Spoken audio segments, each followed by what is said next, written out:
नमस्कार विद्यार्थी मित्रांनो, स्वागत आहे तुमचं आपल्या यूट्यूब चॅनलवर। आज या व्हिडिओमध्ये आपण छत्रपती शिवाजी महाराजांवर वारंवार विचारले जाणारे 70 प्रश्न पाहणार आहोत। हे प्रश्न इयत्ता 4च्या पाठ्यपुस्तकातील घेतलेले आहेत, कारण तुम्हाला प्रश्न हे इयत्ता 4 आणि 7वीच्या पाठ्यपुस्तकातीलच येतात। त्यामुळे व्हिडिओ शेवटपर्यंत पहा। पुढच्या पार्टमध्ये आपण इयत्ता 7वीचे जे पाठ्यपुस्तक आहे तर त्यातील प्रश्नांचा आढावा घेणार आहोत। त्यामुळे चॅनलला देखील सबस्क्राइब करून ठेवा, म्हणजे तुम्हाला नोटिफिकेशन भेटत जाईल। तर चला व्हिडिओला सुरुवात करूया। आपला पहिला प्रश्न पहा। प्रश्न क्रमांक 1 आहे, पन्हाळगडाच्या वेढ्यातून निसटण्यासाठी शिवरायांसारखे रूप धारण करून कोणी आत्मबलिदान केले?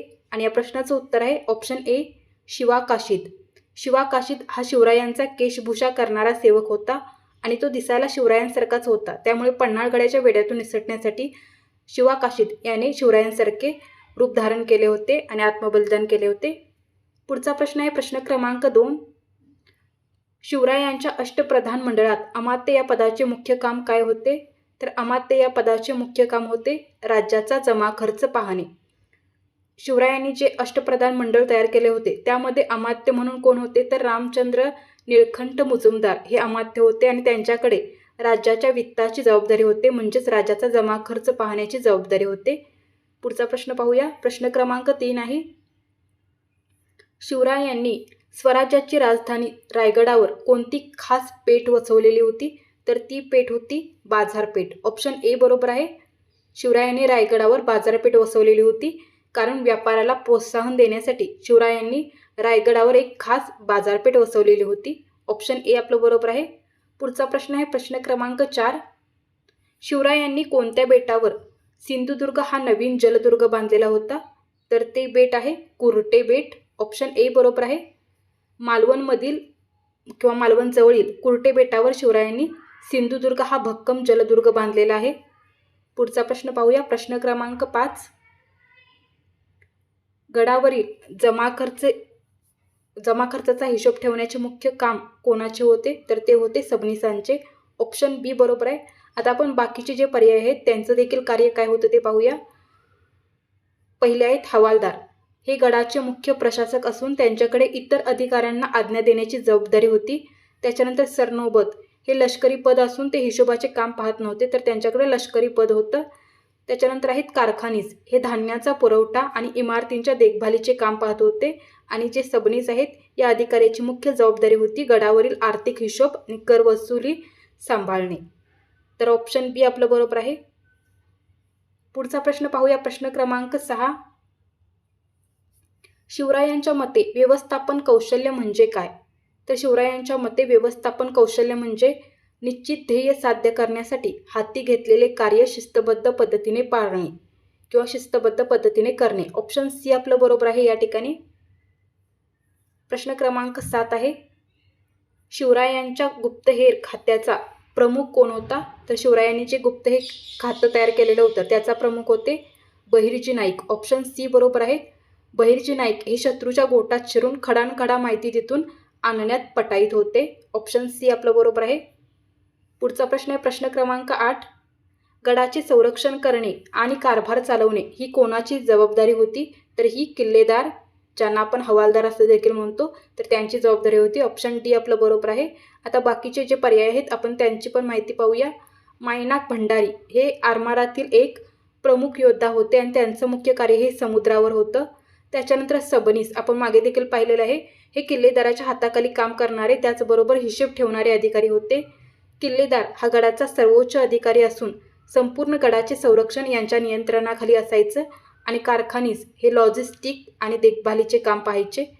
ऑप्शन डी आपलं या ठिकाणी बरोबर आहे। किल्लेदार, ज्यांना आपण हवालदार देखील म्हणतो, हे गडाचे सर्वोच्च अधिकारी असून गडाचे संरक्षण आणि कारभार चालवणे हे यांची जबाबदारी होती।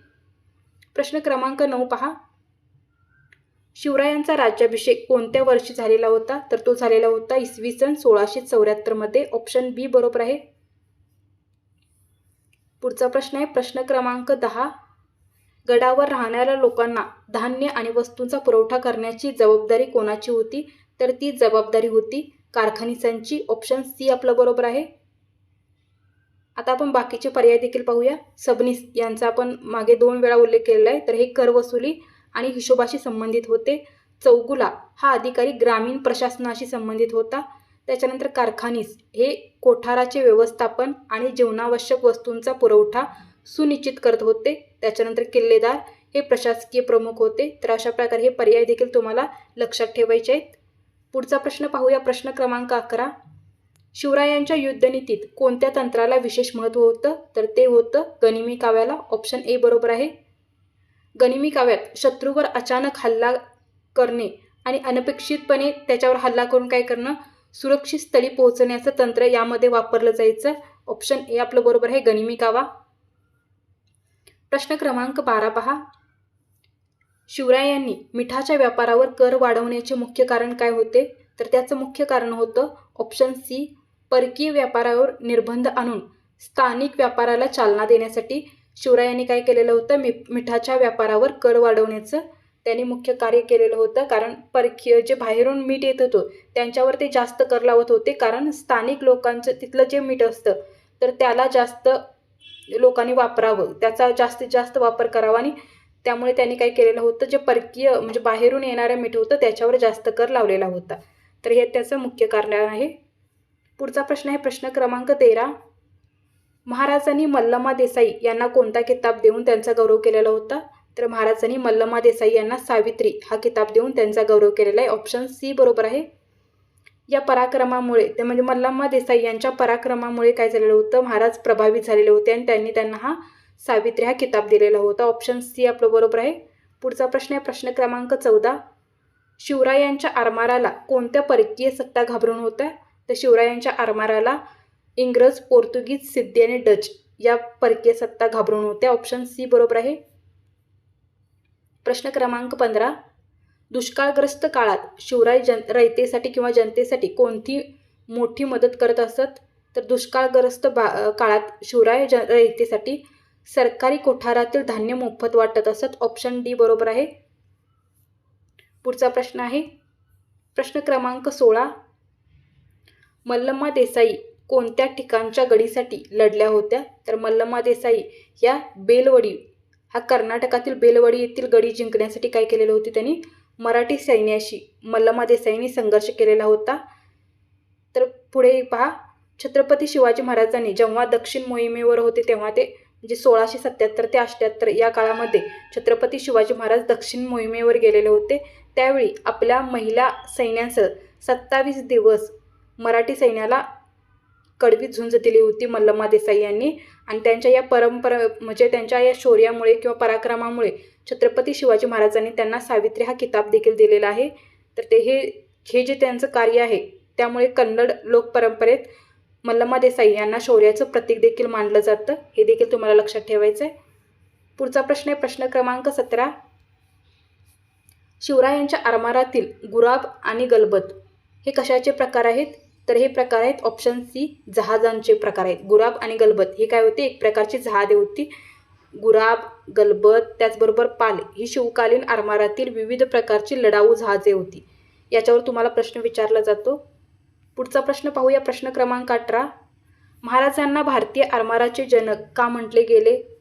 याचं उत्तर आहे ऑप्शन बी, कारण त्यांनी मध्ययुगीन काळात भारतात पहिले स्वकीय आरमार उभे केले होते. यामुळे त्यांना भारतीय आरमाराचे जनक म्हटले जाते. ऑप्शन बी आपलं बरोबर आहे. पुढचा प्रश्न आहे प्रश्न क्रमांक 19. गडावरील तोफांना गंज चढू नये म्हणून कशाचा लेप लावला जायचा? तर गडावरील तोफांना गंज चढू नये म्हणून मेणाचा लेप लावला जायचा. ऑप्शन बी बरोबर आहे. पुढचा प्रश्न आहे प्रश्न क्रमांक 20. महाराजांनी मल्लमा देसाई यांना आपले काय मानले होते? तर त्यांचा पराक्रम पाहून महाराजांनी मल्लमा देसाई यांना आपली धाकटी बहीण मानले होते. ऑप्शन डी बरोबर आहे, धाकटी बहीण. पुढचा प्रश्न आहे प्रश्न क्रमांक 21. आरमारातील दौलत खान आणि मायनाक भंडारी हे कोण होते? तर हे होते आरमार योद्धे. ऑप्शन डी बरोबर आहे, आरमार योद्धे. पुढचा प्रश्न आहे प्रश्न क्रमांक 22. गडावरील आणि गडाखालील प्रजेकडून कराची वसुली कोण करत होते? तर गडावरील आणि गडाखालील प्रजेकडून कराची वसुली सबनीस करत होते. ऑप्शन बी बरोबर आहे. सबनीस या अधिकाऱ्याच्या जबाबदाऱ्यांमध्ये कराची वसुली करणे हा एक मुख्य भाग होता. त्यामुळे त्यांच्याकडे कराची वसुली करण्याचे कार्य होते. पुढचा प्रश्न आहे प्रश्न क्रमांक 23. आरमारामुळे स्वराज्याचा कोणता मोठा फायदा झालेला होता? तर आरमारामुळे शत्रूचा स्वराज्याला होणारा जो त्रास होता तो कमी झालेला होता. ऑप्शन ए बरोबर आहे या ठिकाणी. पुढचा प्रश्न आहे प्रश्न क्रमांक 24. स्वराज्यातील मिठाचा व्यापार वाढावा म्हणून महाराजांनी काय केलेलं होतं? तर स्वराज्यातील मिठाचा व्यापार वाढावा म्हणून महाराजांनी स्वराज्यातील मिठावरील कर कमी केलेला होता आणि बाहेरून येणारं जे मीठ होतं त्याच्यावर कर वाढवलेला होता. ऑप्शन बी आपलं बरोबर आहे. पुढचा प्रश्न आहे प्रश्न क्रमांक 25. छत्रपती संभाजी महाराज दुसरे यांच्या आज्ञेवरून आज्ञापत्र हा ग्रंथ कोणी लिहिला असे मानले जाते? तर तो लिहिलेला होता रामचंद्रपत्य अमात्य. ऑप्शन ए बरोबर आहे. तर छत्रपती संभाजी महाराज दुसरे यांच्या आज्ञेवरून रामचंद्रपंत अमात्य यांनी शिवछत्रपतींच्या राजनीतीचे प्रतिबिंब या जो आज्ञापत्र ग्रंथ आहे तर याच्यामध्ये दिलेला आहे. ऑप्शन ए बरोबर आहे. पुढचा प्रश्न आहे प्रश्न क्रमांक 26. पुण्याजवळील पाषाण गावात जिजाबाईंच्या हुकुमावरून जी नवी पेठ उभारण्यात आलेली होती तिचं नाव काय होतं? तर ते होती जिजापूर पेठ. ऑप्शन ए बरोबर आहे. पुढचा प्रश्न आहे प्रश्न क्रमांक 27. युद्धाच्या काळात शत्रुपक्षाच्या स्त्रियांच्या बाबतीत महाराजांचे काय आदेश होते?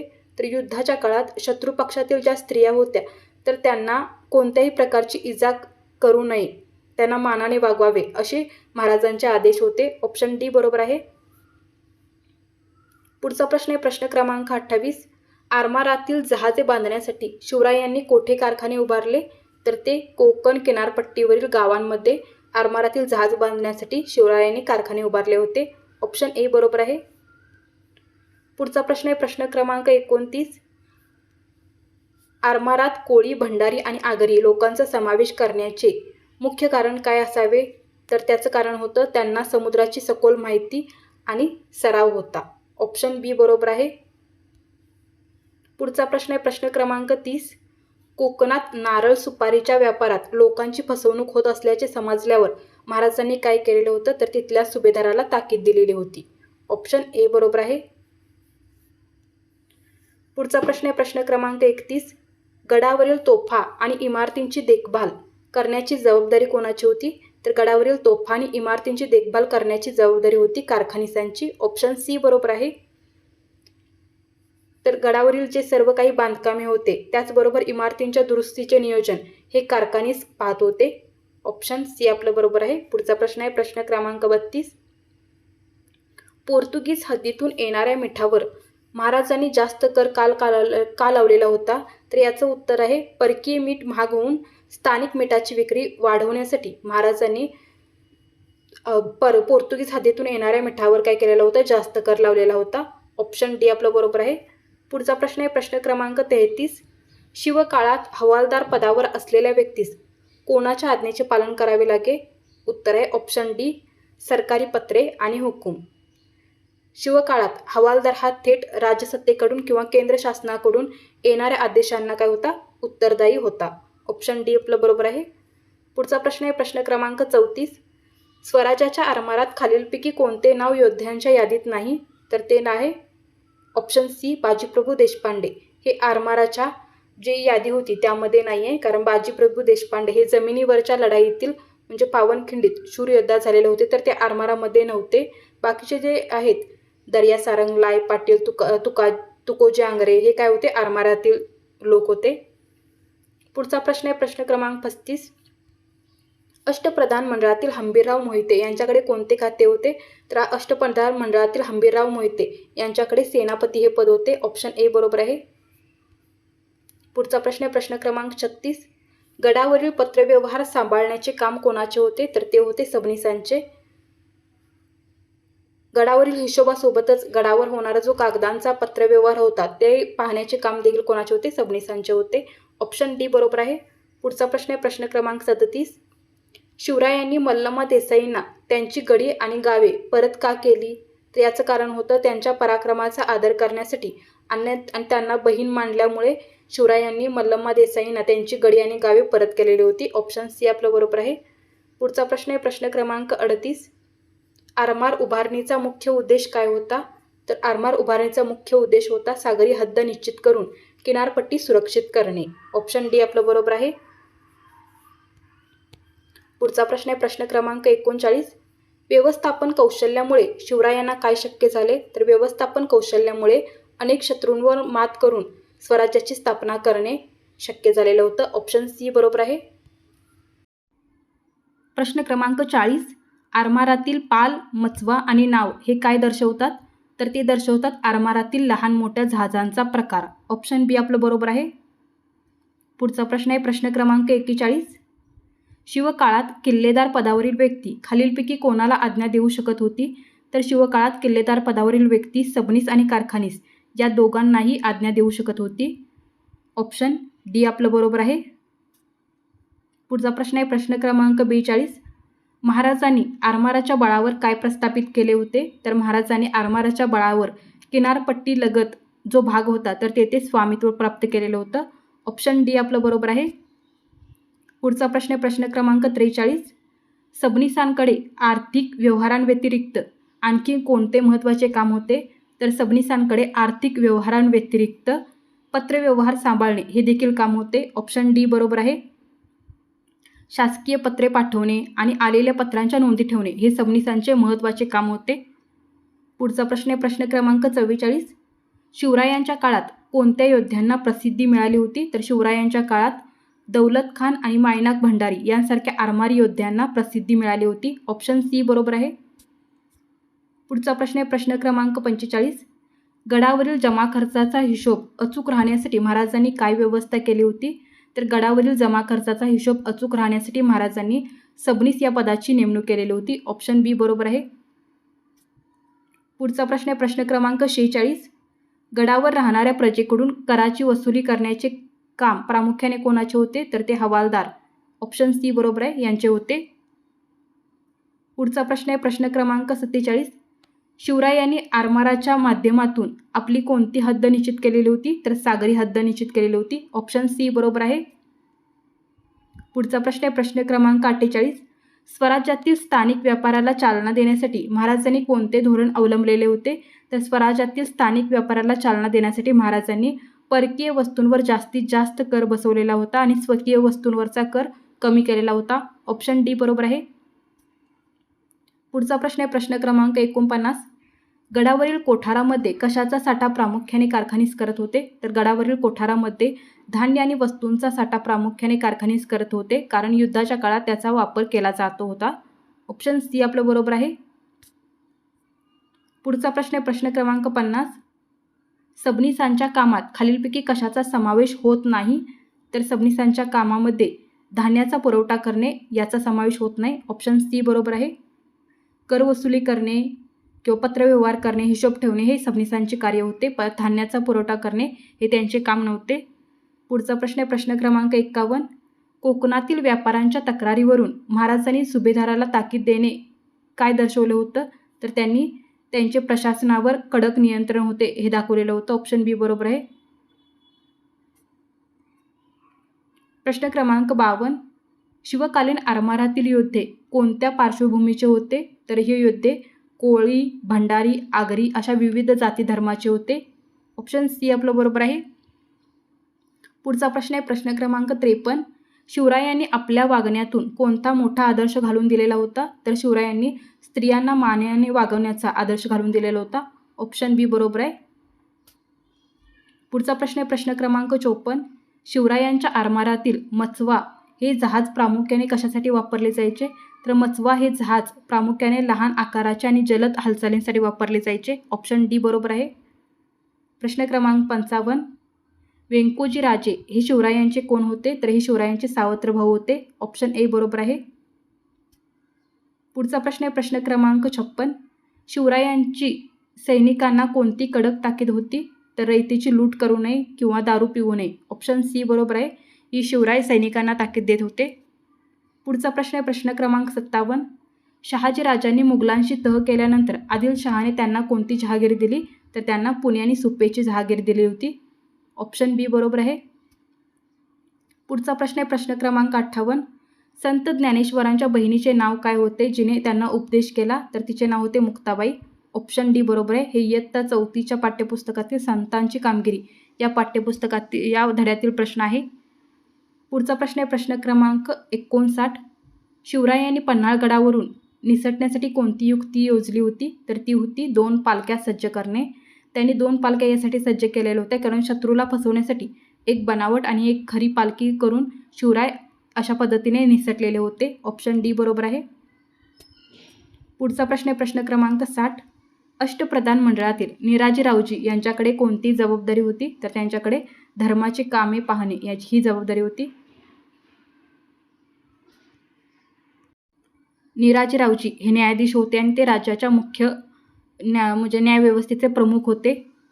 पुढचा प्रश्न आहे प्रश्न क्रमांक 61. शिवरायांनी मालाची वाहतूक करण्यासाठी खास काय बांधून घेतलेले होते? तर वाहतूक करणारी जहाजे बांधून घेतलेली होती. ऑप्शन ए बरोबर आहे. पुढचा प्रश्न आहे प्रश्न क्रमांक 62. शिवरायांनी सुरू केलेला नवीन कालगणनेला काय म्हणतात? तर त्याला राज्याभिषेक शक असं म्हटलं जातं आणि हे इसवी सन 1674 पासून सुरू झालेलं आहे. पुढचा प्रश्न आहे प्रश्न क्रमांक 63. शिवरायांनी व्यापाराला चालना देण्यासाठी रायगडाप्रमाणे कोठे व्यापारी बंदर विकसित केलेले होते? तर राजापूर या ठिकाणी. ऑप्शन डी बरोबर आहे. पुढचा प्रश्न आहे प्रश्न क्रमांक 64. शिवरायांनी कोणत्या महत्त्वाच्या किल्ल्यावर आपली राजमुद्रा आणि स्वतंत्र नाणी पाडली होती? तर तो किल्ला आहे रायगड. ऑप्शन डी बरोबर आहे. प्रश्न क्रमांक 65. शिवरायांच्या व्यवस्थापनात पत्रव्यवहार सांभाळणे हे काम कोणाचे होते? तर ते मंत्री दत्तोजी त्र्यंबक वाकनीस यांचे होतं. ऑप्शन बी बरोबर आहे. पुढचा प्रश्न आहे प्रश्न क्रमांक 66. शिवरायांनी आपल्या आरमारासाठी मुंबईजवळ कोणता किल्ला बांधलेला होता? तर खांदेरी हा किल्ला बांधलेला होता. ऑप्शन सी बरोबर आहे. प्रश्न क्रमांक 67. शिवाजी महाराजांचे गुरु खालीलपैकी कोण होते? तर ते होते समर्थ रामदास. ऑप्शन ए बरोबर आहे. प्रश्न क्रमांक 68. छत्रपती शिवाजी महाराजांनी कान्होजी जेधेंना त्यांनी औषध उपचारात कोणतीही आयगय करू नये असे सांगितले. हे कोणत्या गुणाचे उदाहरण होते? तर हे त्यांचं संघटन चातुर्य होतं. ऑप्शन बी बरोबर आहे. तुम्हाला असेच प्रश्न विचारले जातात की त्यांचं एखादं कार्य दिलं जातं आणि हे कोणतं उदाहरण आहे हे तुम्हाला विचारलं जातं. ऑप्शन बी या ठिकाणी बरोबर आहे.